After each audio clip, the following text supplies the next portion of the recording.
कि स्कूल ड्रेसवा तोहरे में बवाल लागेला। जब तू बैठेलू साइकिलिया पे तब बेमिसाल लागेला, कि जब तू बैठेलू साइकिलिया पे तब बेमिसाल लागेला। हाई लड़का कुल तोहके देखेला सपनवा में, हाई लड़का कुल तोहके देखेला सपनवा में। आ जब तू हंस के मारेलू कनकी तय जान तीर करेजवा के पार लागेला।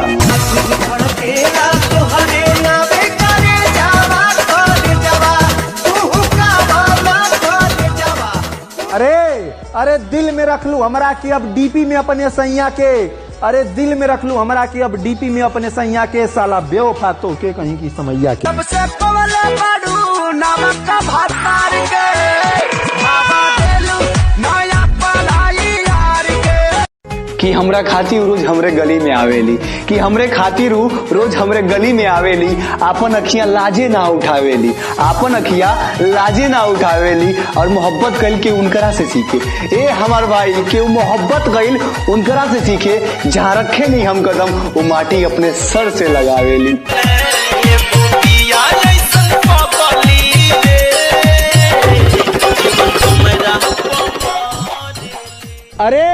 अरे फिर याद आई अंकितवा तो के, अरे फिर याद आई अंकितवा तो के।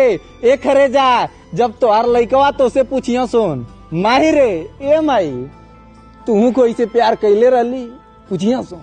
नहीं खुद तकदीर में जान प्यार नहीं खेली खल हाथ। कि बेरी बेरी मिस कॉल मारेलू तोरा कॉल ना पड़ेला का, कि बेरी बेरी मिस कॉल मारेलू तोरा कॉल ना पड़ेला का। अब भोजपुरी में एगो कहावत सुन रही है हमार करेजा, कि भोजपुरी में एगो कहावत सुन रही है हमार करेजा, कि भात और भतार से तोलो के मन ना पड़ेला का।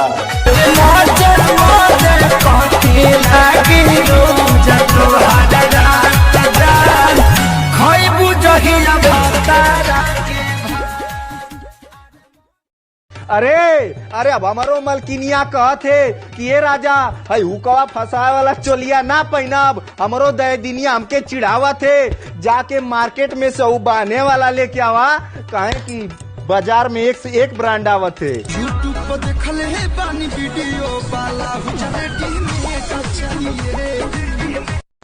कि तोके घमंड बा ओकरे गोराई पे ओकरे पातर कलाई पे, कि तोके घमंड बा ओकरे गोराई पे ओकरे पातर कलाई पे।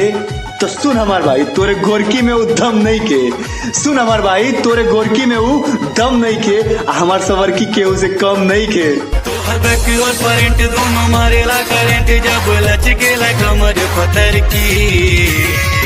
हाय रे सामर की, हाय रे सामर की। अरे हम तो के स्कॉर्पियो का BMW पे बैठेले रहती, अरे हम तो के स्कॉर्पियो का BMW पे बैठेले रहती। एक करे जा बस तू अपने दिल से सोच के बतावा का बैठे भर खातिर तो औकात है।